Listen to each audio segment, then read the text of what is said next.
This podcast contains spoilers, so listen at your own risk or call back after you've watched the movie.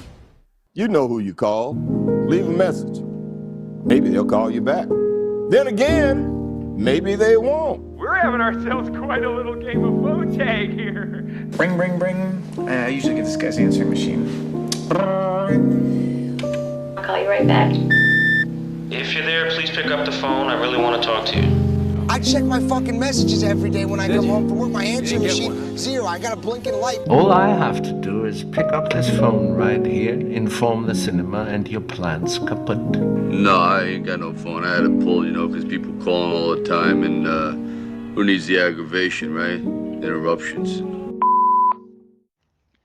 Hey man, just wandering out of the house here on a overcast, cold Sunday morning, trying to beat the rain, do a few grocery trips before it really starts chucking it down. And kill two birds, one stone, and send you a voice message on Bob le Flambeur, Bob the Gambler, movie I watched last night that I'd long wanted to see and hadn't seen.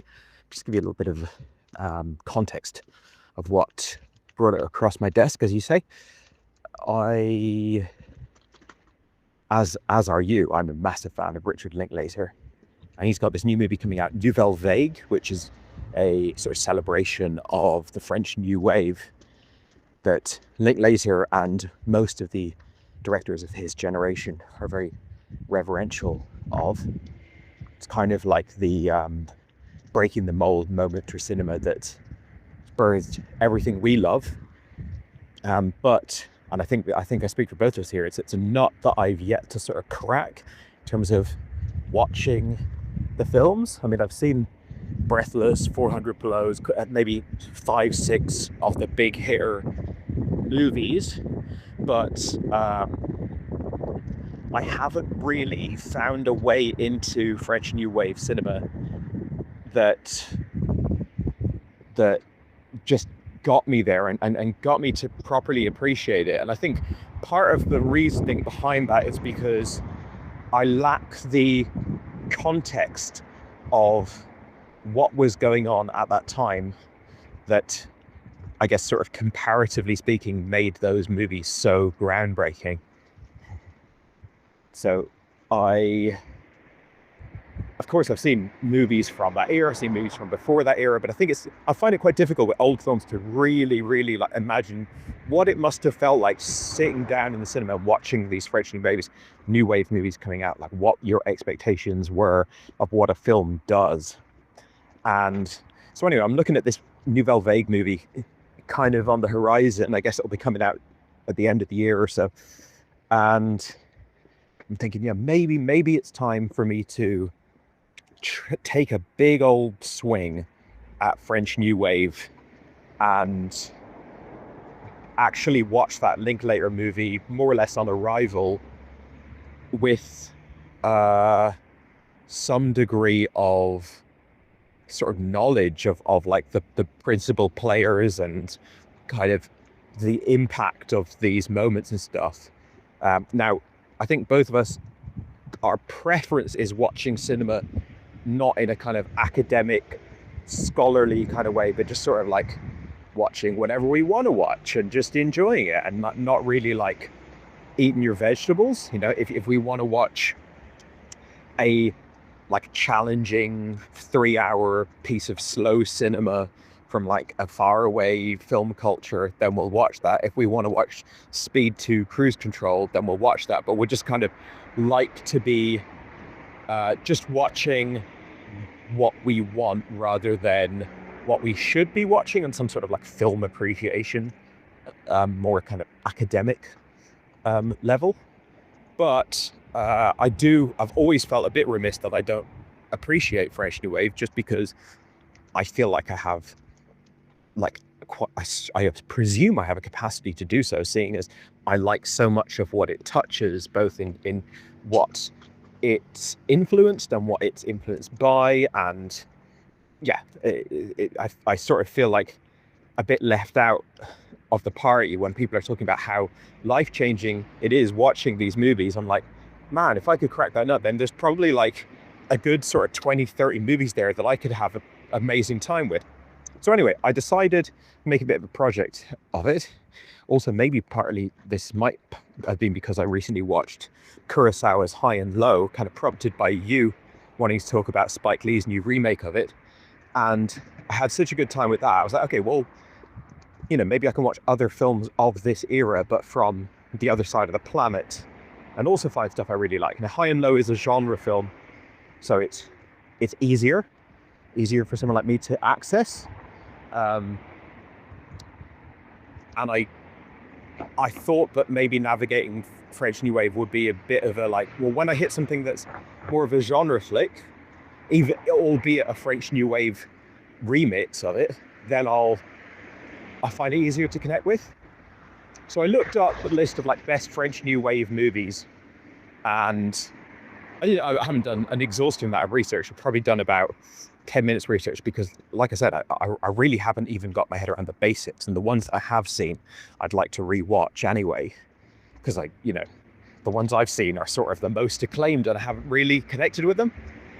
But I thought, let's do this chronological. Let's go back to, you can always, you have to draw a line somewhere. You could keep going back and back and back and back, but I've gone back to this Jean-Pierre Melville movie, which is not a French New Wave movie and not a French New Wave director. And it's a director that we both really like. And I think in the last 5 years, probably, we've seen Le Samouraï, which is one of his last movies, I think, and Le Cercle Rouge, which are both crime genre flicks. I don't know how much of his entire filmography that describes, but certainly those two movies are dyed-in-the-wool crime genre flicks, and we loved both of them. I think those two films combined with Fifi are sort of there is your syllabus of crime cinema forming. Rafifi not directed by Melville, but the other two are. So I think now this is where I'm going to start sort of talking about things I don't really know about, but just my kind of grasp of it is that he was sort of anytime you were writing a book about French New Wave, you'd have to mention him, you have to talk about him, because he would have been one of those directors who was making movies whilst all the French New Wave people were film critics and they were loving his movies and reviewing them and probably hating his movies. And I think there's his films are very much taking from American cinema, film noir, and then doing something a bit different. And so it would have been exciting, but also would have been probably not progressive enough for the Godards and all of the the big hitters of French New Wave. But anyway, it sort of felt like a good place to start, because it's this film, Bob le Flambeur, is it's a film that influenced the kind of creation of French New Wave. It's also a film by a director that we have found very easy to connect with. And although it's not a French New Wave movie, it feels like a good one to sort of get a bit of a sense of what were the limits of what cinema was doing at that time. I'm putting it in overly simplified terms here, but you kind of get what I'm talking about. I had wanted to see this film for some time. I'm not sure if that's just because I had liked the other Melville movies I'd seen and therefore looked up what is his most acclaimed movies and earmarked it for that reason, or if it was more of a just if you like watching movies, you probably have your sights set on all of the most acclaimed movies of all time. It doesn't really need to be within your wheelhouse. It's if something is considered one of the best movies of all time in whatever niche or subgenre or whatever, that's it. It's kind of earned its interest at that point. Whether you ever get around to it or not is another thing. But what I didn't realize is just how influential this movie is. As I said, we watched Rafifi, Cercle Rouge, The Killer, or Le Samouraï, in the last decade, at least the last 5 years or so. And I think, for, not to put words in your mouth, but for both of us, it was kind of a like, oh, this is where everything comes from. Like, this is every crime movie I've been watching. This is where they got like their entire DNA from. And this one, I kind of have that feeling like times 100. It is because it's earlier. I don't know if it's earlier than Rafifi, but certainly earlier than the other two Melvilles I mentioned. It is like there's so much of what we love that I'm not gonna make the claim that it's coming from this movie, because I obviously haven't watched like the hundreds of movies that this movie was influenced by. But for me, just in terms of like my experience of watching films, which is I appreciate very limited, this is the most influential on that cool 90s cinema that we love. And I felt that watching it, and then it's sort of been backed up afterwards, going on IMDb, reading the trivia and seeing like some of the influences. So the beginning of the movie, the first kind of, I don't know how long it is, but it feels like a good old chunk of time, maybe 25 minutes. It doesn't have a plot. It's a slice of life character portrait of just like, here's a guy kind of just going about his life as a, gambling addict and a very interesting character. And certainly that could have been the whole movie. And whenever we see a movie that's kind of like a very cool, like flavorsome slice of life, atmospheric character portraits, you and I see completely like condemned forever to think of Patterson. Like, I don't know why it's become the shorthand for us for that whole style of cinema, but watching that first 25 minutes, I was like, this is so Jim Jarmusch. This is like Ghost Dog Way the Samurai. This is, many Jarmusch movies, like in the character depiction, but also just like the city depiction, the kind of like seedy underbelly, but really cool. Like, it was just very, very, very evocative of Jarmusch. And then when I got to the end of the movie and read the IMDb trivia, it said, this is Jim Jarmusch's favorite film of all time. Then when we get into more of the crime stuff, and they're kind of like piecing together the gang, and it's a mixture of like that kind of Hollywood escapist entertainment film noir type thing, mixed with the kind of gritty realism. Like, it's not overly glamorized. It's just kind of like real people in the world, but it's immensely cool. I'm thinking Tarantino in general, but specifically Reservoir Dogs. Again, when I got to the IMDb trivia, it's like, this is Tarantino's favorite crime movie. It is the favorite film of so many directors, and its influence is so visible. Another example is I'm watching it, I'm like, this is Ocean's 11. Like, this is not just heist movie, which it is.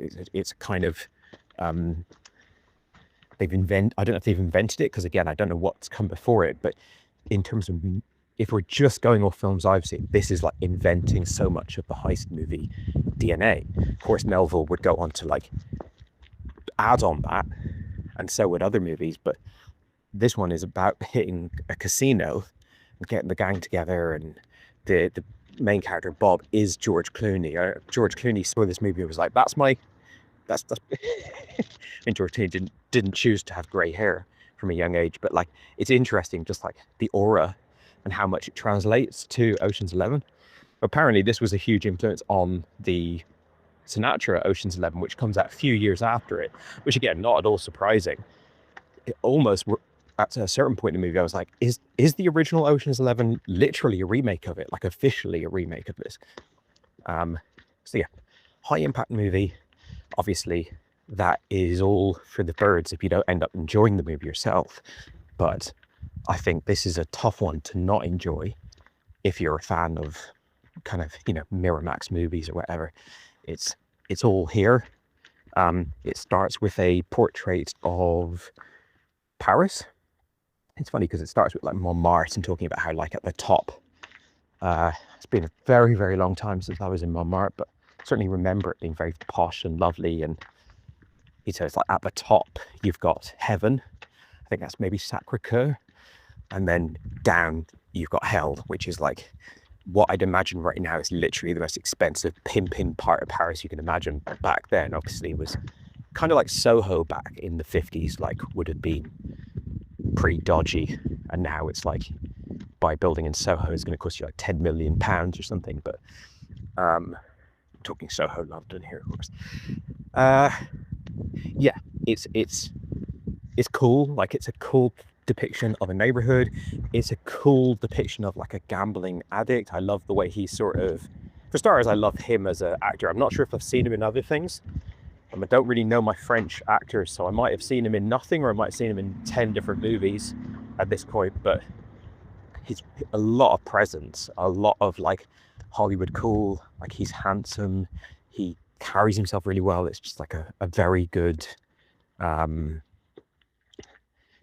just like a classic leading man type thing, where he's like the noble guy in this dark world. And of course, we've seen this a million times since, and probably seen it plenty of times before. It feels like that particular archetype of being like the noble guy in a kind of dodgy world goes back very, very far, especially into American cinema. I'm just watching my son here. I'm pushing him around in the pram, and I don't want him to fall asleep. But he had a bit of a rough night last night, so I might have to end this voice note and focus on keeping him awake. But yeah, I love the acting and the script for this character, because we see when he switches it on, when he's in crime mode, when he confronts the croupier and says, look, if you don't agree to go along with this plan, then we'll tell your employer that you actually like doctored those records and you used to work as a pimp, and you'll go to prison. Like, you see that in a certain context where he's operating as a criminal, this guy can go to dark places. He's a very competent criminal, but 90% of the movie we're seeing him as in his private life, away from his profession, where he's a gambling addict. And in that capacity, he's a very noble kind of steward of the neighborhood, really. We learn that the bar that he frequents was only set up in the first place because he helped fund it. He like loaned money, or not even loaned, like gifted money probably to the lady that set it up. When he meets this young girl, and this is an interesting thing. So we got this young girl who comes in. We see her before you even see Bob, I think, right at the very beginning, as a sort of icon of who's out on the street at 5 a.m. She turns out to be one of the main characters in the movie. He takes her under his wing, and me and Vic, my wife, we were kind of talking about it. We're like, okay, so could this not be sexual? You know, could this be a genuine sort of father figure, parental? Here's a young in it. Like, I put it this way: if you're someone who's a good person with a good soul, good heart, noble, upstanding person who lives in a very dangerous and dark and predatory and exploitative world, and you're kind of galvanized from that. You're not going to fall victim to it, but you recognize the kind of those sort of intrinsic characteristics of the world. And then you see a young innocent. I was trying to work out how old she was in the movie. Like, she literally looks like she could be like 13 or something. I think the character's more supposed to be like 16 or something. But in any case, she's very, very young, very beautiful, very vulnerable to all manner of exploitation, romantic, professional, etc., etc. If you see someone like that in that situation, as an older man, probably in his like late 50s or 60s or something, can you look after that? Can you like kind of take her under your wing as a sort of surrogate father, or is really like his interest in her, can it only be read as at least having some sort of sexual component to it? And we had a little debate on that subject matter. I think, I don't know if that's supposed to be interesting in the movie, or if it's not supposed to be interesting. It's also like, you know, it's harder for me to appreciate now. It's 2025.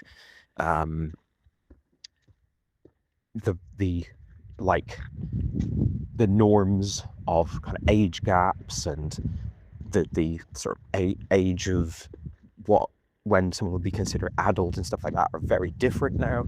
So it's difficult to even know like what would even be considered morally at that point a misstep, or like, you know, certainly no one in the movie is ever criticized for having any kind of sexual entanglement with her. So it's, yeah, an interesting one to dissect. I would say not that it's important to be resolved on this question. It's not really, I don't think it's like an important part of what this movie is doing necessarily to have an answer to that question. But my answer, having watched the entire movie, would probably be like, there was a romantic element to his interest in her. And when he sort of sees that she kind of partners up with, is it Paolo, I believe? It's his kind of protege. He's like completely happy with that outcome, and he's like, that's fine. I'm gonna step aside, and I'm gonna like, this is where the chips have fallen. It wasn't like something he was like, you know, gunning to make happen, but it was something that he was open to, and his interest in taking her in was certainly not restricted to what can I get out of this. I think it was probably largely out of extending support and assistance to someone in a vulnerable position. But it was, you know, kind of both things were part of it. Now, I'm not making any kind of a claim that like I'm right here. And again, I don't believe that it's a question that needs answering, but it's an interesting part of viewing the film now, because as I said, like when I first saw her, I was like, okay, she looks really young, but maybe she's supposed to be like, you know, like, I don't know, she could be like 25 or something. But then as the film went on, I was like, she looks really young. Like, she could be like, is she like 12 or something? But anyway, we see him, and she's a major part of the early beginning of the movie in terms of his life. He's the type of guy who, and I know a lot of people like this, who like, they sort of finish what would be an entire nighttime activity for a given person, whether it's like many hours in a bar or many hours in a card game or something, and then where everyone else would go to home and go to bed, he'll like go on to another one of those, and then another, and then another. And you know, it's a nice little subgenre that we have, the gambling movie, and it often works like that, where there's just kind of, you live in this little bubble where you know where there's games all across town. He seems to be fairly indiscriminate when it comes to what particular gaming or gambling activity he'll focus his attention on. It runs the gamut across the movie, but I like that. We've talked a lot lately, I think it's just been the films we happen to have been watching with Miracle Mile and After Hours, how much we like movies set in like super late night, like beyond nightlife, beyond conventional nightlife, and more into the realm of like, everyone's asleep at this point. It's only a different kind of outsidery class of person that is still up doing things. And this is kind of one of those, even though a lot of it is set at daytime, so it's not like it's restricted to those hours, but it takes a big old scoop out of this neighborhood in Paris. I forget the name of the neighborhood that a lot of it is, like the La Pigalle or something. I believe it's the neighborhood where the Moulin Rouge is, and I'm somewhat familiar with that neighborhood because when I was younger, we went on a little family holiday to Paris, and we ended up staying in that neighborhood. And I don't know if it was the presence of the Moulin Rouge that maybe made my mother overestimate how family friendly that neighborhood would be.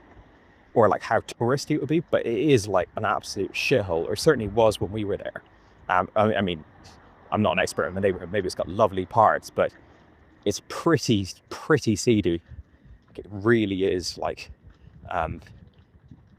kind of has not been gentrified beyond what the shape it's in this movie. If anything, it's probably gotten worse.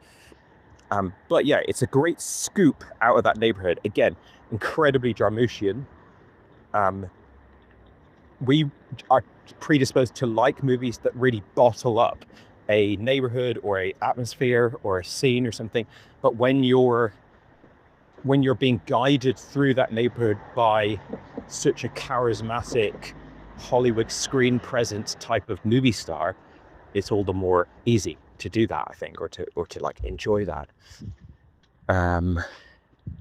He's fallen asleep now, so I'm just gonna let that happen and it's not too early, so hopefully I can just stay out long enough that he gets a decent size nap. So anyway, whilst we're going through that opening, again, I don't know the runtime before the heist plot kicks in, but let's call it 25 minutes, half an hour, whatever it might be.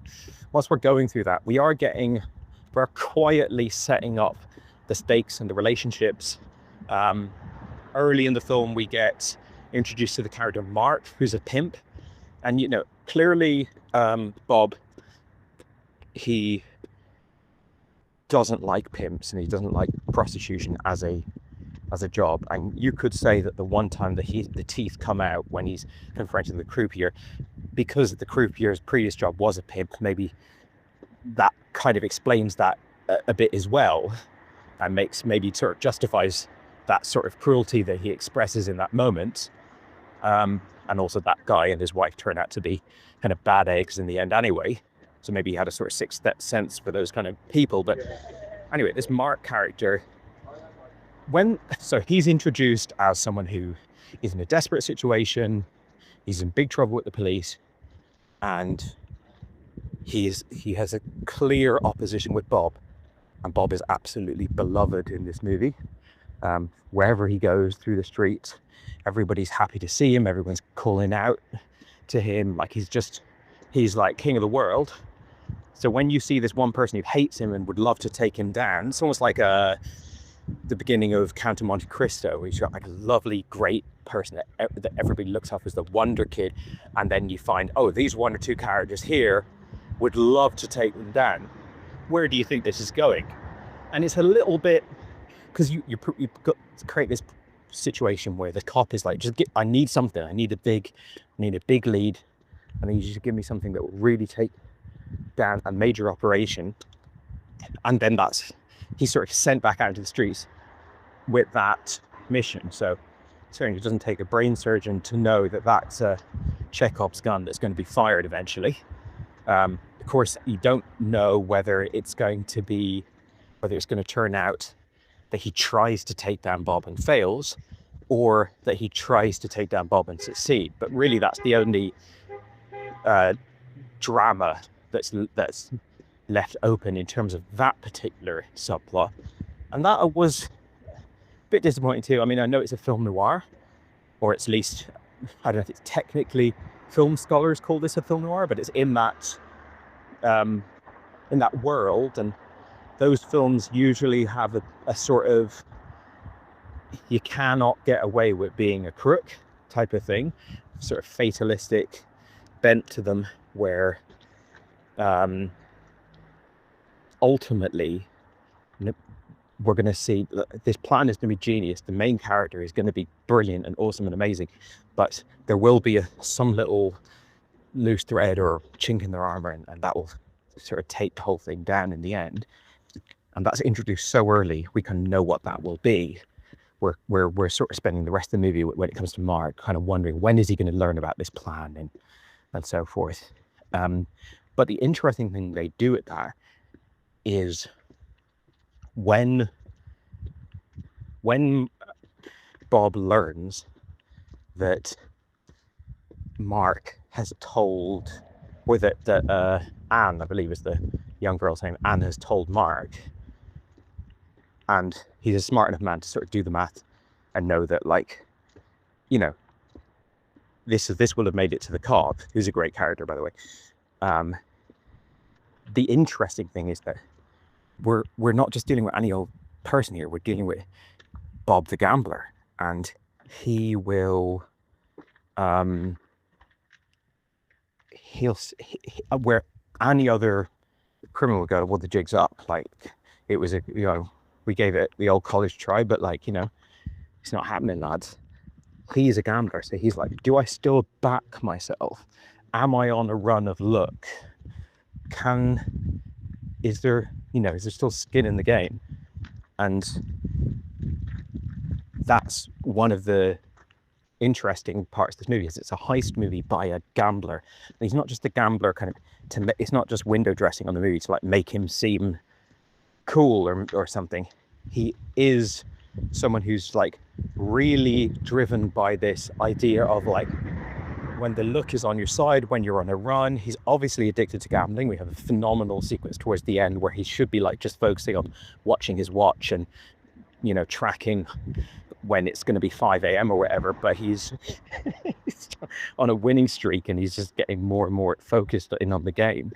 And again, a great character to have as the protagonist of a sort of film noir, hard-boiled crime movie. I also really liked the relationship he had with the cop.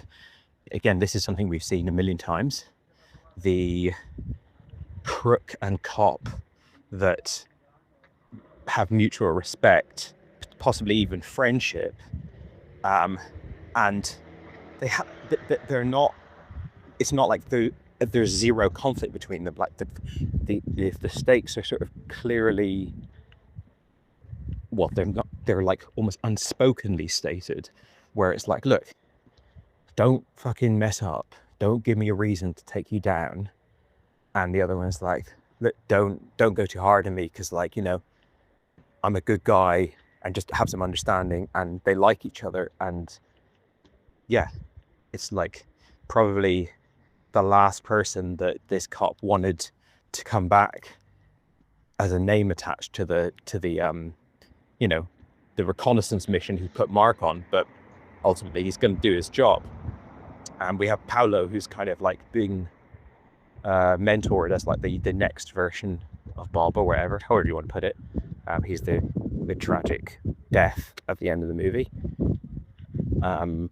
It's interesting, we don't really get to see a heist. Like, they drive up, the cops drive at the same time, brief shootout, and that's that. And then all the money is carried out of the casino by the staff of the casino, which is brilliant, just lovely, just great classic like movie moment type stuff. It's also got like, I would imagine is one of the earliest appearances of that thing of like, here's how it should work, and we actually see that visually play out. Sometimes I like that, sometimes I don't like it, but it certainly is a common trope in a heist movie. So I don't know how far back that goes, but it's here in this film. And yeah, I don't really know what else to say about this other than like, it is just a really, really enjoyable movie. I don't know if it's in any way assisted me in my desire to get into French New Wave, because it's all well and good enjoying the stuff that French New Wave is kind of a reaction to, or was building upon, or changing or whatever, but it doesn't necessarily mean that you'll click with French New Wave. But it's very nice to have got to see another Jean-Pierre Melville movie. That's 3 for 3 on my behalf in terms of loving his work. I don't think he was that prolific. I think his final film is 1972. So, I'm sure there's like maybe 8, 9 movies that I haven't seen, maybe more, I don't know. But it's not like he's got like 45 movies. He wasn't one of those directors like Hitchcock or whatever, who was like making like 3 movies a year at some point. And I think this is his 4th film and his first crime movie. So whether the first 3 are worth watching or not, I don't know. But certainly watching this is nice to sort of like go back to the beginning of him making crime movies, because he went on to be one of the masters of crime cinema, and I suppose, you know, along with like Michael Mann and Tarantino and maybe Coppola, but I guess that he only made the Godfather trilogy, but, or I guess The Conversation's kind of crime, but you know what I mean? Like there's not that many directors out there who have just a whole body of work that is just crime flicks. Well, I say not that many. Obviously, there's many, but of this stature, of this kind of like conversation of the best crime director of all time, he'd have to be in there, I would assume, based on how influential these movies are. And yeah, this is another really good one. And to be honest with you, I think I probably liked this film more for its just portrait of a neighborhood and an older gentleman lifestyle, like of a very specific ilk, of course, than the crime noir plotting. Obviously, like a heist movie, like a caper movie and stuff like that. That's all good. You know, we go to the countryside and meet the guy who's going to fund the whole thing, see how that works.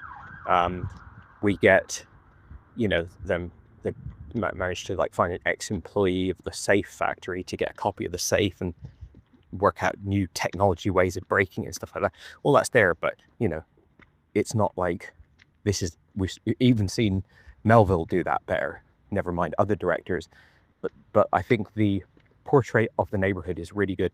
And another thing that's like difficult for me to appreciate, because I'm, you know, I wasn't even close to being alive when this film came out, and certainly wasn't alive during World War II, but this is very much a post-war movie. It's mentioned sometimes, but you know, when he meets the croupier, he's like, oh, I haven't seen you since before the war.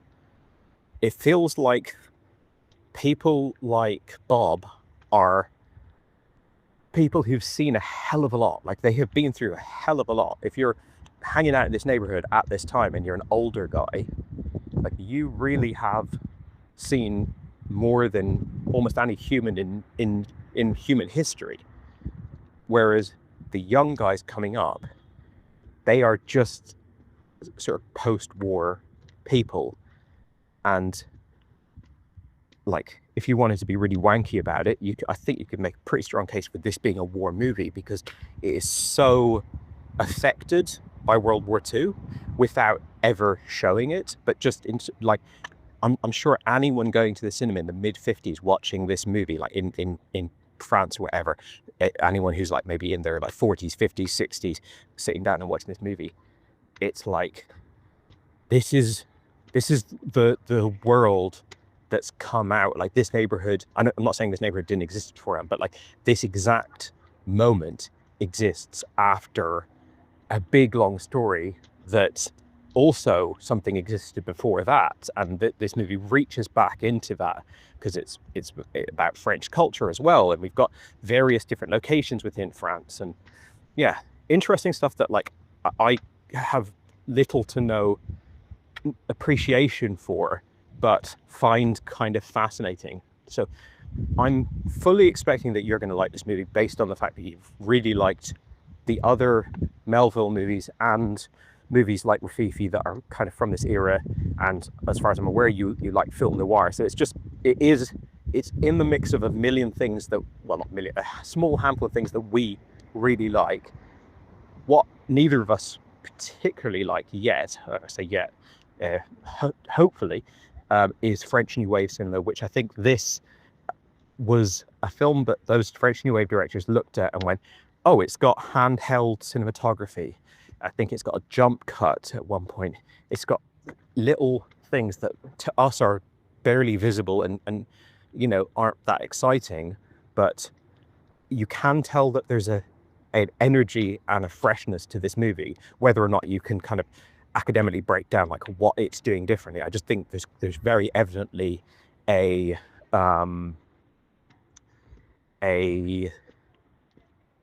cool, exciting energy here that doesn't make it like a stuffy old movie. It's very lively. There's constant diegetic sounds coming in from everywhere. You're really like, okay, I'm really soaking up these places. And yeah, I think, as I said with the Jarmusch comparison, this feels very it feels like it really holds up in terms of like the atmosphere of it. I think anyone watching this today who likes those kind of 90s movies would appreciate it. I was thinking even about like, this came out, I think 56. And so this was 56. In 1996, this was 40 years old. 1996, of course, the films of 1996 we're incredibly familiar with, and we don't really even consider them like old movies. They're just like contemporary movies to us. But think about 40 years. 1985 was 40 years ago for us. And that's like the likes of Back to the Future and stuff like that. So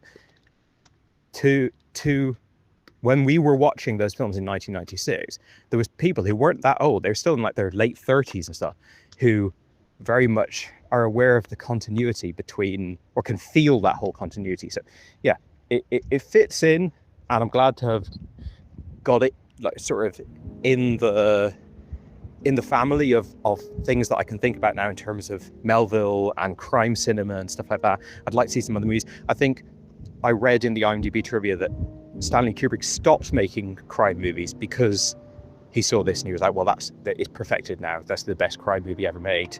So it's a very important one in the family of crime movies, and apparently was very heavily influenced by The Asphalt Jungle, which I've only seen as a teenager, and I guess at that point I can say I've just never seen it because I can't remember a thing about it. But I think I might go back and watch Asphalt Jungle, because as much as I want to keep on this French New Wave exploration, this film has really whetted my appetite for what crime films have I either not seen or like not really properly seen from this era. Hey man, just after watching that movie now, I was debating whether to even send you a voice note, to be honest, about this movie, because it's not that I didn't like it or I don't know what the right word is, but I've not got much to say about it, which is the worst part. Like, I really wanted to like this movie. I sat down on my big TV screen, turned off all the lights, made the correct conditions to really get into this film with the lights out, beautiful black and white, looking like it's projected on a wall. The TV screen disappeared so much. So 65 inches of beautiful film reel, it looked like, on my wall. And on the surface, this has everything I like. And it's not that I disliked it, like I said, it's just that left me very underwhelmed. Yeah, on the surface, I like heist movies. I like morally conflicted, almost morally good characters trying to navigate in a grey world. I'm really tuned into France at the moment after watching Le Bureau, which ironically has this type of cool at times, especially with the main character. I really like gambling movies, and the film's climax of this is probably the highlight for me. And I really like Rafifi, which came out, I think, the year before this. I don't know when they were made, but in terms of release dates, I think this came out second. And I really like the two Melville films I've seen, and that was Le Cercle Rouge and Le Samurai. Big fans of those movies. And so yeah, I was very primed to, if someone drew me up a list of what I would want in a movie, this movie has everything. That's the funny thing. It's got a cool lead with aura. In fact, there's a lot of aura to the scenes in this movie and to the filmmaking, and there is an attempt at lively energy that was probably palpable in 1956 all the way up till, well, evidently now, for the likes of you and the people who like this movie. It's got scenes of a character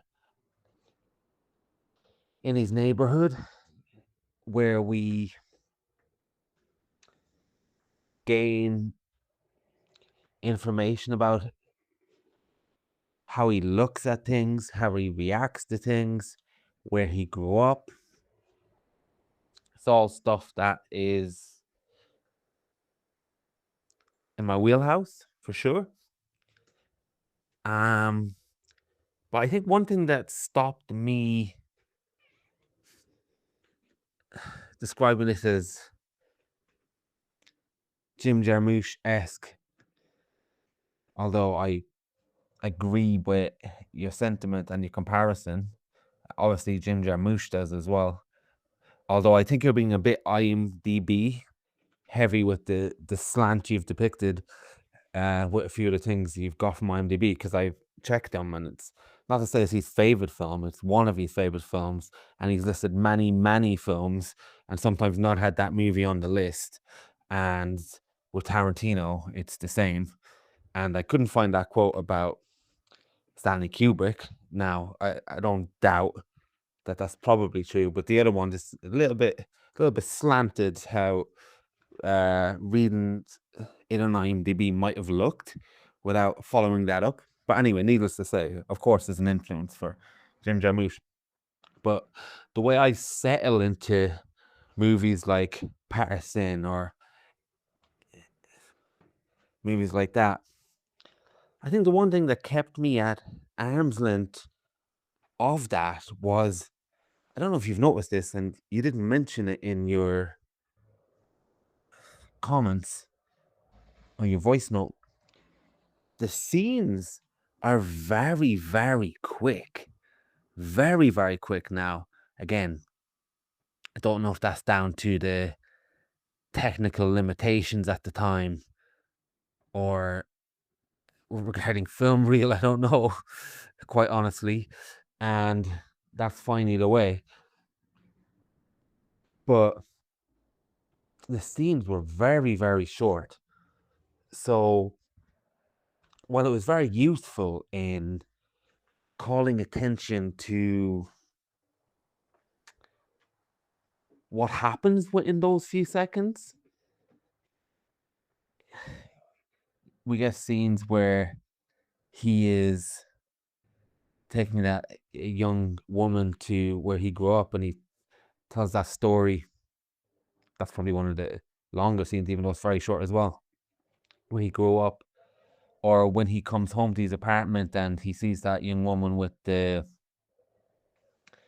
young buck, and he just washes his face and just looks over. Those scenes are so short. It constantly made me aware that it was relaying information because it was so tight and so specific. There was no fat, there was no room to breathe at times in the way that my favorite Jim Jarmusch movies do. And there's a type of wandering nature for me that was disrupted by very short scenes. So I didn't have time to meander with the character in the way you did because of that. The cuts constantly made me aware that each scene had a specific purpose and a specific point, which is brilliant in one way because, you know, that's what they say. Every scene needs to have an action or a purpose. But I think in the movies that I enjoy and what you seem to have got from this, I feel like there's a trick to allowing you to walk with the character almost and to feel like it's not a choice to cut away now or a choice to go to the next location and scene. I think longer takes lend itself to that type of storytelling, which locked me out of getting the experience you did with this. And yeah, I like heist movies, love the 90s. And I hate to use this word really, but I found a lot of the characters and a lot of the archetypes very primitive. And again, like I said, I was debating whether to even send this voice note because I didn't dislike anything about this movie. And I liked it perfectly fine.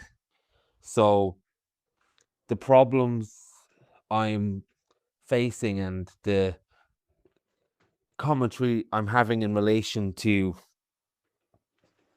what you experienced isn't so much to criticize the film. Of course, I really, really wanted to like this movie actually and give it the best shot.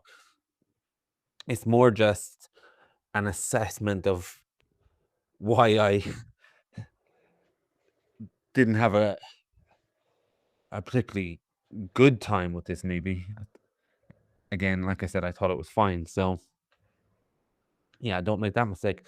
Yeah, I thought, you know, it's so specific to a genre that I've loved that's obviously been built from this and built from movies like Rafifi, that I found it very generic or genre-eric, if that's the word. Definitely isn't. Because I just feel like everything else has been improved so much on. And I'm watching this in reverse, that everything I saw on every archetype was like, oh right, that's that guy. Oh right, the kid. Oh yeah, he's gonna fuck up and tell the girl something. Oh right, this guy. Oh, that guy's gonna betray Bob at some point. Oh yeah, the cop. That's right. That's where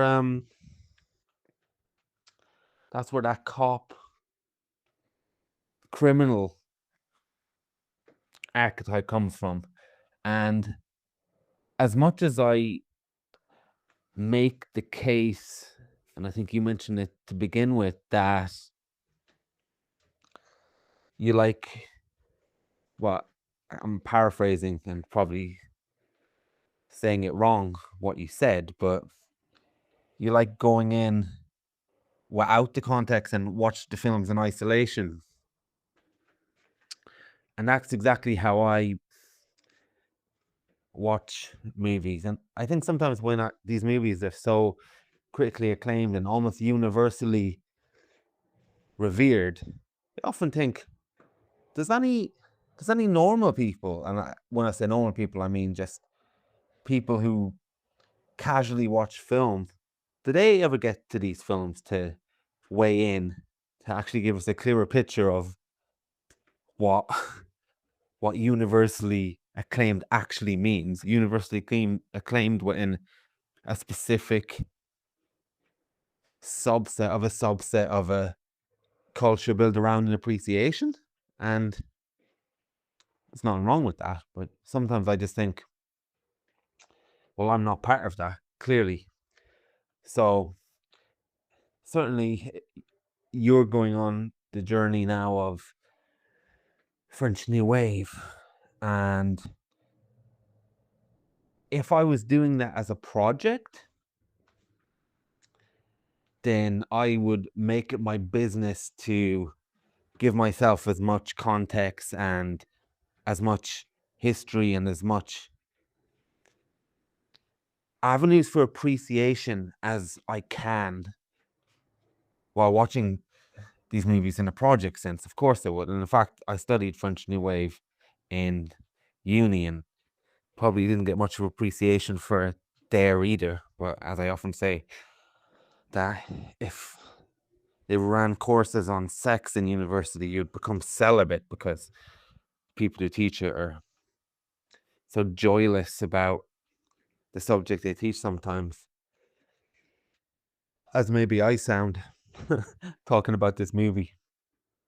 But it's more disappointment almost that I didn't get there. Because, as I said, I recognize so much that I like later in film history. And like I said, it might be almost contradictory in a way to not give yourself the context of why this film is fantastic to so many people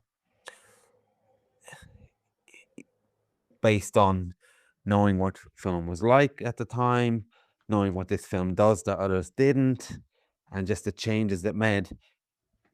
Because on the one hand, that context is missing, but like he said, the influence of this movie is felt even now.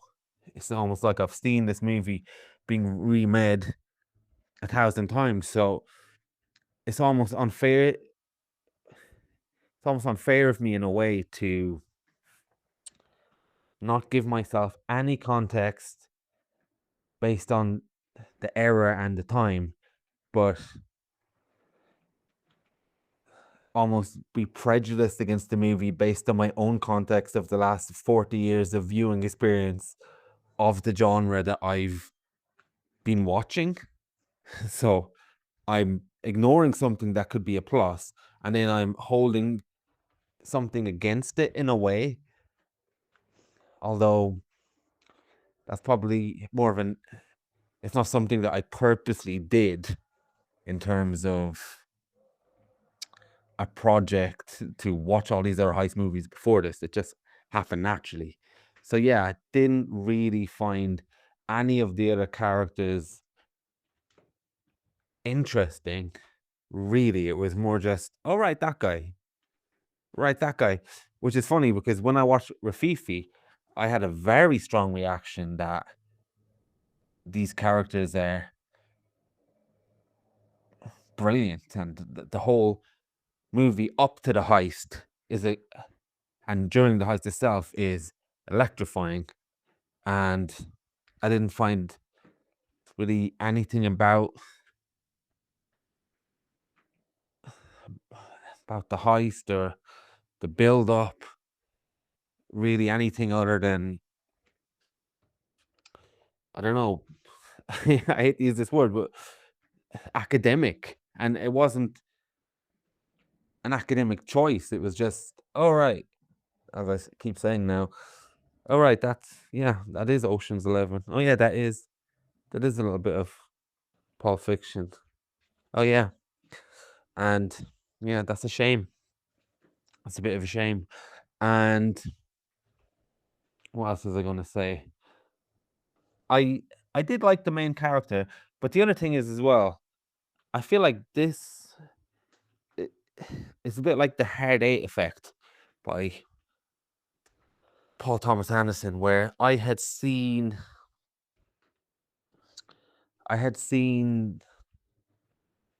Boogie Nights, Magnolia, and a number of his movies, and then I went, and I was such a big fan of Paul Thomas Anderson, I went back to Hard Eight, and in reverse it doesn't work as well, because I thought, okay, I can see where the beginning of this type character started. I mean, this is his fourth movie, so it mightn't be where he started, but I just feel like even for Melville, this is a blueprint for his own work, let alone a blueprint for the entire genre, possibly. So yeah, bit disappointed in it. But the other thing is, what I will say is I quite like the end a lot, where he just decides to gamble. And I quite like the character of Bob the Gambler as well. I liked following him around and just seeing his various interactions with people and getting to know more about the characters himself. Thought that was good. And yeah, but the end sequence is quite a cool way to throw a wrinkle into the heist, where they have everything planned and it's set up that if he doesn't ring them by 5 a.m., they have to abandon the heist. And as the voiceover that comes in at the beginning and comes in towards the end of the movie tells us, well, Bob will do what Bob will gamble. Bob will gamble. And then Bob is gambling and doing what he does best, and he's on a winning streak. And like he said, it's not just let's call this guy the assassin, let's not just call this guy the thief. He is a gambler in the same way that Paul Newman is the hustler. And just the same way Paul Newman in The Hustler is almost a born loser and doesn't really know when to quit at times. And we get the opening scene in The Hustler when he pretty much wins the pool tournament from memory, and then he just keeps on going and loses all his money. There's a bit of that in Bob, where he's up, he's down, he just can't help himself in the same way that Paul Newman can't help himself in The Hustler. And to have him not be able to help himself when all this stuff is going on around him and all these pieces are moving in the final bit of the movie, I quite like that. I was the most engaged with that aspect, because you have all these pieces that would normally happen in a heist movie.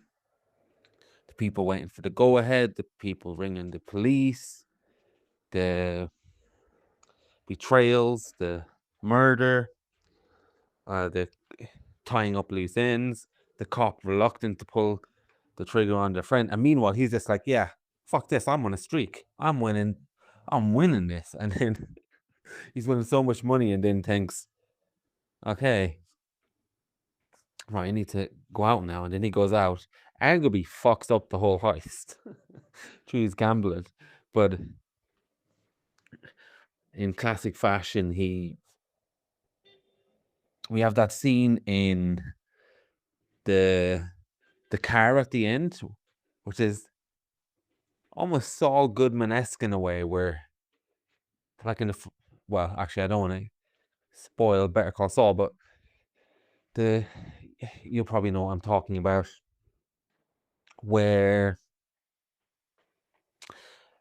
yeah, he's in the car and his cop is like, and again, yeah, that is a good scene when the bags of money being brought out by the casino staff, and the cop says to him, you know, Bob, you're gonna get 5 years for this. And then someone else says, oh, you might get 3 with a good liar. And then Bob, talking to the camera, says, you know, with a really good liar, I might get no time and I might get damages off these people. And that's a great little scene. So yeah, I can see where you really liked it. Not so much for me. And what else? Oh yeah, the relationship with the girl. I didn't actually think that was sexual at all, because there's plenty of times early on where she expects him to sleep with her And he repeatedly makes it clear that, okay, you're going to sleep in this room, I'm going to sleep in this room. And even in the bar in the beginning where he rescues her from the pimp, he immediately almost sets her up with his friend. And then later on, which is only the real time where you might question maybe there might be a relationship, where she says, oh, could I come back to your place or whatever? And he says, well, not while this guy is crazy about you. And that could be read as he doesn't want to start up a relationship with her because it will cause problems with this guy, or he doesn't want to bring her back to his place while this is going on because it will cause problems in a professional and a friendship sense with his friend Paolo, or whatever his name is.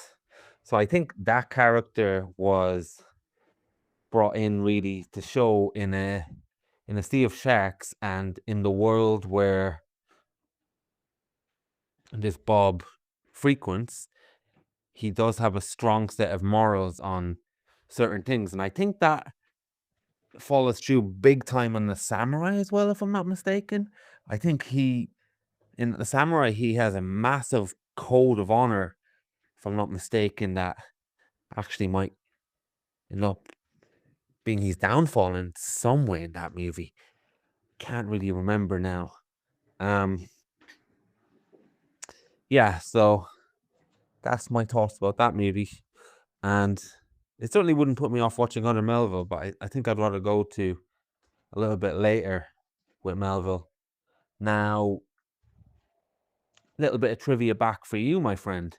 So you mentioned the main actor, and this is trivia not found from IMDb. Now, I'm as guilty as pulling out IMDb facts and not checking as well. Not that your facts are untrue, but it was a little bit misleading in IMDb how it's put out. But with the main actor, listen to this, because I checked this. I found this when I was looking up the actor, and then I found it in a book as well that was written about it. So this is actually true. So I think the main actor's name is Roger Duchesne. Hopefully that is somewhat correct. So he was a Nazi collaborator during the war, and he actively participated in the torture of one member of the French resistance. And funnily enough, the director was actually a member of the French resistance during the war. And apparently when he had found the main actor, Duchesne, if that is how it's pronounced, he had been blacklisted for years by this point, because obviously he'd been outed as a Nazi collaborator, and he wasn't able to work. So by the time Melville found him, he had actually robbed a bank himself for the exact same amount that Bob tries to steal in the film. Which is pretty crazy. But yeah, by the time Melville tracked him down, he had robbed the bank. And I think he was, I don't know, actually it doesn't say what happened after that, other than that he was found selling scrap metal in some place in France. And that's as close as you can get to a fact as possible, because I found it on a few sources. But yeah, crazy that is. But yeah, glad you had a good time with it. It's very interesting hearing your thoughts, and it was nice to hear the joy in your voice notes that I failed to obtain from the film and my experience. Yeah, interesting. I had stumbled upon some of that detail about the main actor since sending that voice note, but I didn't hear about the bank robbery thing. But I think there's just a kind of a general feeling that he had at least had some collaboration with the Gestapo, and I think there's different reports on exactly how far that went. I think some people say that he just borrowed money from them, and other people said that he was an informant.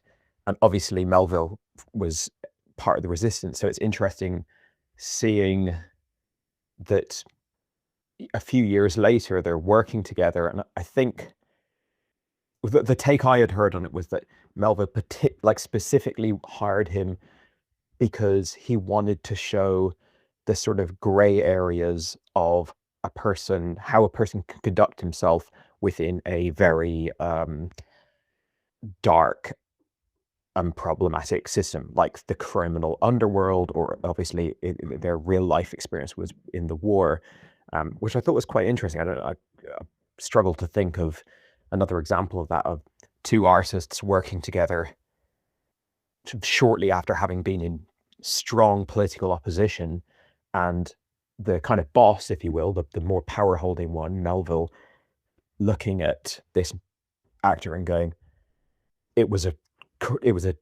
terrible dark time and different people survived in different ways. I mean, I'm assuming that must have been some sort of rationale that he found. And of course, the final product all these years later that we're watching is all the better for that piece of casting, because Bob is magnetic in the movie.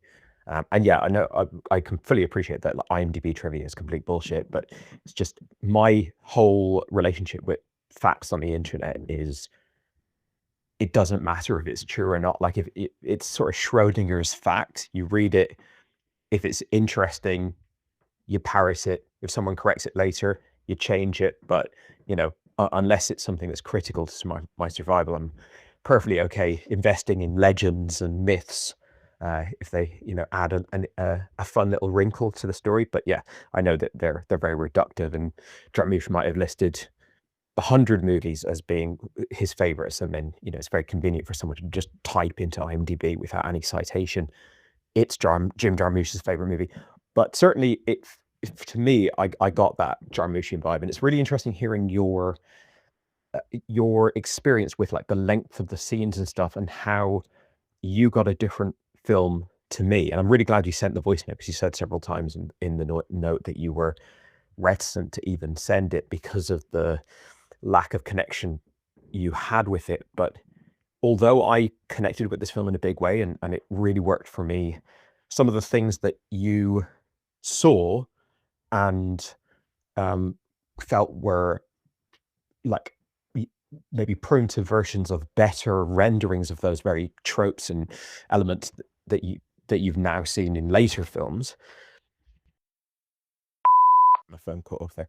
Yeah, so some of the things in the film that you saw but you found to be like kind of like primitive versions of things that you've later appreciated in other Melville movies or modern crime movies or whatever, they worked for me a lot. And there were big parts of the film that you didn't see, that you didn't feel, like the Jarmuschian element that wasn't really there for you, that was for me.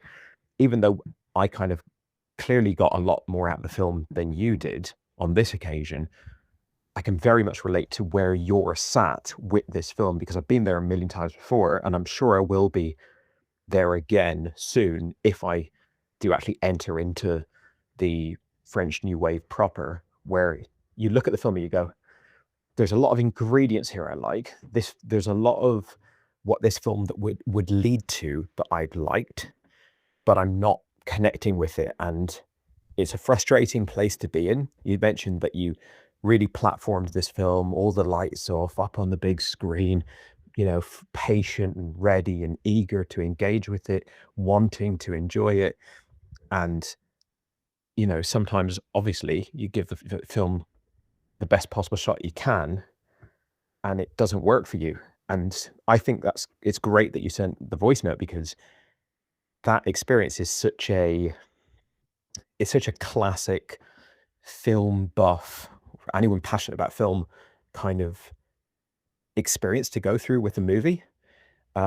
You mentioned in your voice note that thing of like, what is a universally acclaimed movie? This is a universally acclaimed movie. That's this one, all these films that are universally acclaimed. What does that actually mean? Who are these? Where's this universe of people? Because as you quite rightly said, your average person on the street in 2025 who's just going to see like Pitch Perfect and Avengers Endgame and stuff like that, they're not getting an opportunity to weigh in on this movie. If you put this film in front of the massive amount of people that are watching the latest new release from Marvel or Disney or whatever, they'll not necessarily give it 5 stars and say it was the best thing ever. So it is universally acclaimed, as you say, within a very small pocket of people who are like self-qualifying by their interest in this type of cinema. And often, it's actually very often the case that if you go back and look at the reviews of the time, or not that people get audience scores on Rotten Tomatoes or anything like them, but you can sometimes through journalism from the time ascertain what the reception was with audiences. And very often some of these quote unquote universally acclaimed movies were panned by audiences and critics, or at least received a mixed response on arrival. So you could almost every old movie or almost every famous old movie, let's say, has now just got that point where, like, if you're ever going to read a review of it, contemporary review of it, it's going to be a glowing review. So there is that, like, yes, there is a pocket of people who have sort of arrived to a point in their interests where if they watch this film, they will adore it. But I'm not in that group necessarily, and I haven't done what they've done to get there. So when we watch a film like this, where we haven't seen, like let's say this film came out in 1956, obviously plenty of film critics who've watched maybe 50 movies that came out in 1956 and 50 movies that came out in 1955, and they've seen all the earlier films by Melville, they've seen all surrounding films by his peers, and they've seen that when they watch this movie, it's as they're just the maximum possible equipped, and also their actual tastes and interests must be aligned with that, otherwise they'd be wasting their time investing years of their life into studying this era and this movement and all that kind of stuff. So when we watch it, it's more like, does this film also happen to coincidentally work based upon my interest derived from contemporary Western cinema or whatever? Still, even if we both are coming from it from that perspective, there's so many other factors that are going to go into whether or not we like it. And we talk about these factors all the time, but it's what mood were you in? What was your expectations? What, just very subjective little pieces of interpretation. For me, I know you love Jim Jarmusch. He's definitely one of my favorite directors. The vibe he strikes is something that just really, really works for me. When I see it in other films, not Jarmusch movies, I'm always happy in that vibe. I got that vibe early on in the movie. It's really interesting to hear your take that the shortness of the scenes, how they just like get in, convey a piece of information, get out, didn't give the film the breathing room that you get from a Jarmusch movie, which is more of a sort of atmospheric hangout. But I guess because it's a crime movie, and the fact that the plot doesn't rear its head until what feels like about a third of the way through the movie. I don't know how far through the movie it really is. And up until that point, it's just like, let's go to this cafe, then let's go to this game, and let's go back to his house and like wash his face, then he'll head out again. And it just feels like a sort of roaming character portrait. I was big time getting the Jarmuschian vibes, and also the fact that it's set in kind of a seedy underbelly, nightlife, outsidery zone, I definitely was getting that. And the shortness of the scenes for me, I guess, was just because it's sort of a little miniature movie. It's not it's quite humble in what it's taking in. I mean, and that extends to the crime plot as well, because we never get to see the heist. Obviously, we get this kind of imagined version of it, which in and of itself is incredibly minimalistic. They're not dancing through lasers or, knocking out guards or something. They just like walk in the door, open the safe, take out the money, leave in like almost one shot. And then when it comes down to the actual act itself, it doesn't even happen, which I was reading afterwards that's an interesting echo of that in Reservoir Dogs. I'm not sure if it's actually a direct influence in that regard, but Reservoir Dogs famously, like, heist movie where you don't see the heist, Pulp Fiction, a boxing movie where you don't see the boxing match, and that kind of subversion of expectation, whether it's tonal subversion or narrative subversion, there was enough of that in this film for me that even though I've seen 100 films that it's influenced, I still found this surprising and was like, it didn't feel like a purely primitive experience to me. It felt like something fresh and new. Just every single thing that's in this film I've seen before, but the exact collage of all these things, it is at the very least unusual, if not unique. I don't know if I would necessarily go as far as say unique, but it is unusual. Obviously, we've seen a couple of other Melville movies that are much more polished or honed. Like he's shaved off any fat or anything shaggy, and it's just like a laser focused filmmaking. But I liked the kind of sense of a community that's captured here. I liked the just sort of casual hangout drama type aspect to it. Whereas Le Samurai, even though Le Samurai is very vibey, very Jarmuchian, and Le Cercle Rouge is like very like tight and taut and carefully controlled, they're less loose. I mean, with kind of by definition. So it's this one it wasn't purely like, here's what he was able to do then, but it's kind of it just exists purely in the shadow of what he did later. It felt like it stood on its own feet, and it would be really interesting to see the crime films, at least that he's done between Bob le Flambeur and I think Le Samurai is the first of those two other ones, if I'm not mistaken. Maybe it's the other way around. Apparently, Alain Delon was considered for the Paolo role, and now again, IMDb trivia, take it with a pinch of salt, but like take everything on the internet with a pinch of salt. Apparently, Melville was like, if I cast Alain Delon, he lights up the screen so much it will draw attention away from everything else in the movie. So maybe again, sounds a bit too perfect and compelling to an IMDb trivia writer to be the full story, but take from that what you will. But yeah, you've loved the later Melville movies, and like you said, everything about this movie you love on paper. So it would be interesting to see if there's a gradient of enjoyableness or whatever between this film and the later Melville movies, or not. I don't know. But yeah, again, I think it is just a fascinating thing when you watch a film that you want to like and you just can't connect with it, and you know that one can connect with it.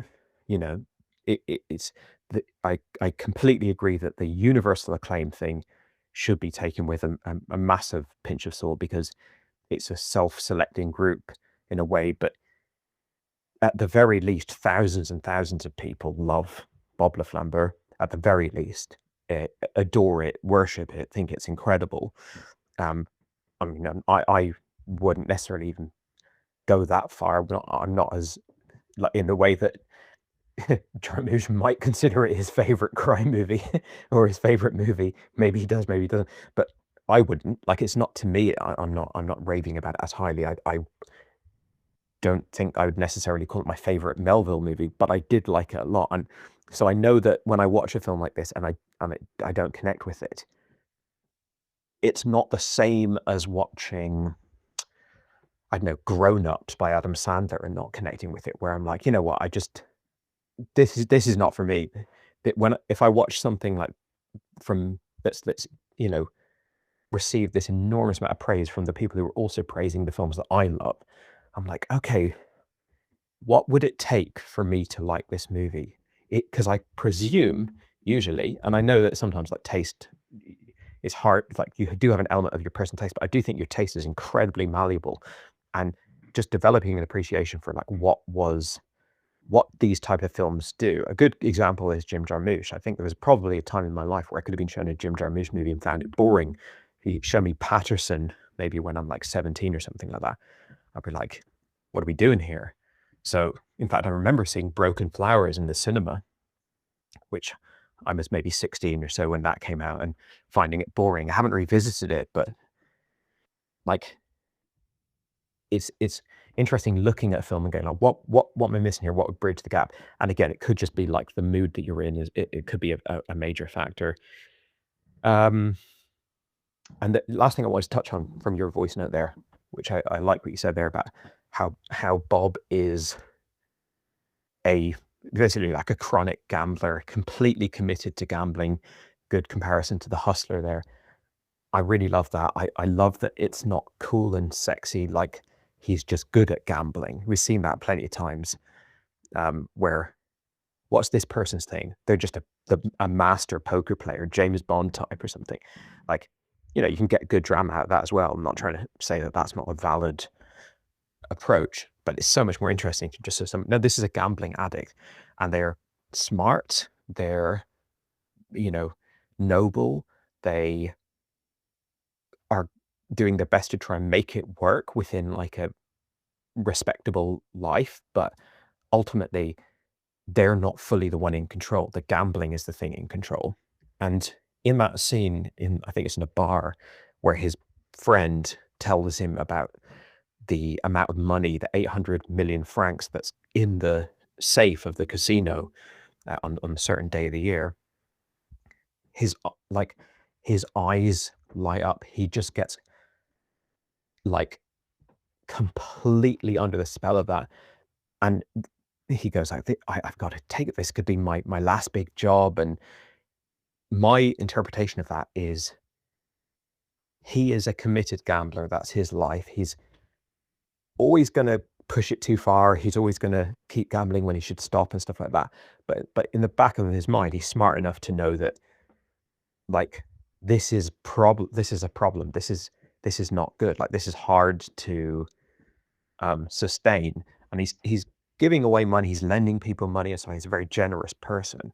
But he also probably has some very subdued anxiety about the fact that he is driving himself towards a dangerous situation where he actually can't survive. He can't maintain his lifestyle, or maybe any lifestyle. And when the proposition of this 800 million francs comes into view, which obviously would be split, but whatever portion of it he gets, my read on that is sort of like his best friend has just told him, here is a job you could do and retire on. And by retire on, I mean keep on gambling until you die. Like, you would still get to live in your apartment, do your things. It could fund the remainder of your life with your lifestyle. I don't get the impression that he's like, I'm going to go live in like Barbados and like he's looking, he sees it, and this is just purely my read on it. It feels like his reaction, his shock reaction, the biggest emotional reaction we see from him in the entire film is one of like, this can make my life work. In other words, this can fund and facilitate my continued existence as a perpetual gambler. And yeah, I really like that. I love that we don't get him going, look, it'll never work, like having to be talked into doing one last job. That again is just one of many ways in which this film is sort of subverting my personal expectations of what we'd see from this film enough for me to always feel engaged and fresh, and not like I was just watching some, oh, I guess that's where that came from. Oh, I get to, which is, I know, get that that's the experience you had with it, but who knows why. I think there's, again, situational little reasons behind that. It could, even down to, and I'm not saying this contributed, but hypothetically could have, I watched it voluntarily and you watched it involuntarily, in the sense that I just was, navigating, watching movies, going, oh, I'll watch this, I'll watch that, having fun. Oh, I feel like I want to watch this now, watched it. It's a much more casual experience, rather than you are being torn away from the movies that you feel like watching and stuff by me going, now watch this. And that happens vice, like in the other direction, probably more. But it does always make it more of a mandatory thing than a, like, I feel like throwing this on right now. So anyway, I'm glad we had a chance to talk about it. And I guess I'll ask the question, are you looking to kind of like stop this in its tracks? Because there's a lot more that you can go to from here. You can go to French New Wave, you can go to 50s crime cinema, you can go to Melville. There's for me, I'm actually wanted to watch this as a sort of precursor to the French New Wave movies I plan on watching, but immediately I'm being distracted by all of the different possible routes I could go down from this film. So I'm curious to see if this is inspiring any curiosity for you, or you're just like, okay, I'm good for a little while on this front run. Hey man, nice hearing more of your thoughts there. It's funny, like, to answer your question, and just to expand on what I say in my first voice note, when I say, oh, I'm not sure of sending this voice note, and this is the unique thing about, I guess, our film watching experiences together. Sometimes I would watch this movie by myself, and as I said, it's fine. I didn't dislike it. I just thought it was fine. And it was fine in my wheelhouse. So better than fine not in my wheelhouse, if you know what I mean. And then that would be it. I wouldn't really think of it again. But in the uniqueness of our relationship, talking about film, you send me a voice note, and then I guess I can, of course, not respond, I suppose. But at the same time, once I hear your voice note, more often than not, I want to respond to your thoughts and then put my thoughts in the context of the experience you had. So there's quite a unique component to even talking about films sometimes that we have, which is interesting in itself, where you will get into a conversation that you wouldn't necessarily be having otherwise. So yeah, and I'm sure you've had that the other way at times as well. And it's quite a good practice, actually. And that's why in my first voice note as well, I wanted to make it clear that it's not that I dislike this movie in any way, really. It's more that talking about the movie is tricky. But as it turned out, it wasn't actually tricky once I started talking, but I just had that feeling beforehand. And in response to the other thing you said about where to go with this, I'm not sure, but what I will say is just carry on. I don't want, I would prefer you to watch a movie, have a good time with the movie, and either think I might like it or think that I will like it. Either of those are enough for you to gamble sending me a voice note. For sure. Because I couldn't even tell you the consistency of my own taste in the same genre within a genre. You just never know. So it's always better to send it on. And where to go next? For me, and here's another tidbit to my experience. I actually didn't know if it was Melville when I started watching this, because I go in blind, and I appreciate the fact that I get that opportunity when you send something my way, because in my normal film watching life, I'm the person that is trying to get stuff to come across my desk. I'm hustling websites, hustling festivals, hustling watch lists on Letterboxd. I'm trying to find stuff, so I never really get the opportunity to just have something, wham bam, watch that. So I didn't even know it was Melville, and I wonder, would me knowing it's Melville counted against it or counted for it?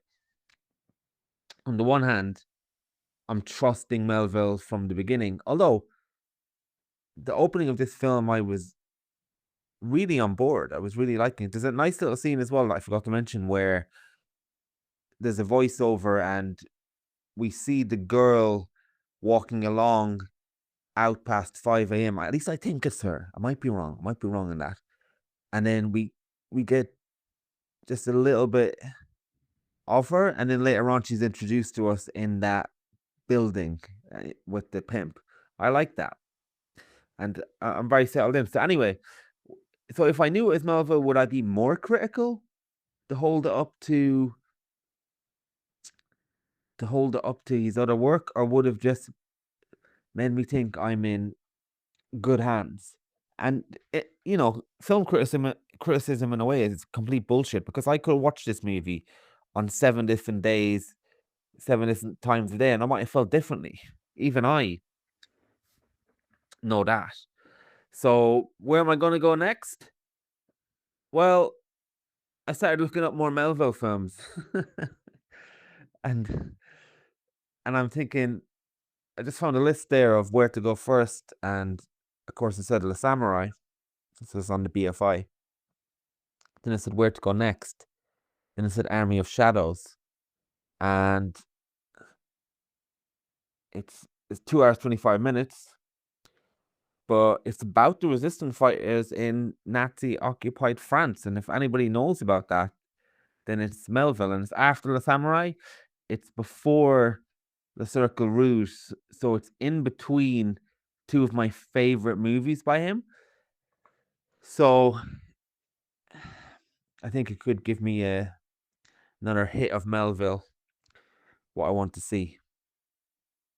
So yeah, if you come out of a movie that you think is all right, you have lots to talk about, and you want to go straight to the director of that movie, then that says something in itself, doesn't it? But yeah, as I said, feel free to keep me on the journey of your French New Wave if you have something that you want to put on my desk. Either that you're 50-50 that I like, or you think I like, then that's a good enough gamble for me to always watch the movie and always respond. I go through so much movies anyway, it's not really a problem. So yeah, good stuff. Oh yeah, the other thing I was going to say, I knew there was something else, and that's, you're 100% right in the way you can sync yourself up to something that might necessarily be your main interest in film. I think Arvin Venderzaton was a brilliant example of that. Of course, we started with Perfect Days, which was instantly brilliant. But I remember when we decided to go back, there was a few times early on where it took us a little while to sync up with what we were doing here. And I think by the second or third movie after that, we were just knowing exactly where we were, knowing exactly what vibe we were going to get, knowing exactly what this guy is all about. Now, genres such as French New Wave is going to be a lot more variety than one director. But I totally agree with you that you can, in the sense of a project, or I guess they used to call them marathons, you can definitely find a way in to something.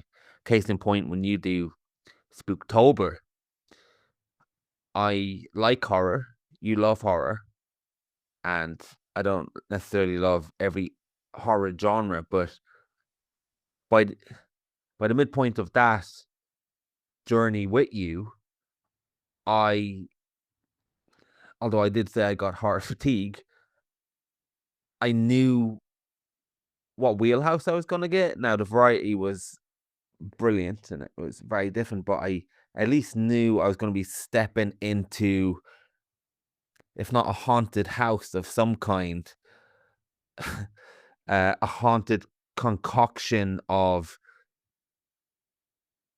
very specific things. Even if the horror genre is very broad in itself, I knew at least some of the things I was going to get, and even knowing some of the things I was going to get allowed me to probably enjoy those movies a lot more than I would if I just picked them once every 5 months. It's also just looking through a list of Melville movies, where to go next on IndieWire, and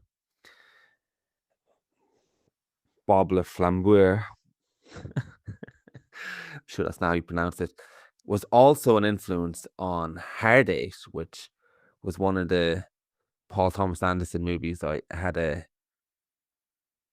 lesser time with. It's quite interesting that two directors who I absolutely love, based on the work they've seen, and the two movies that I have a hard time with are directly related in some way.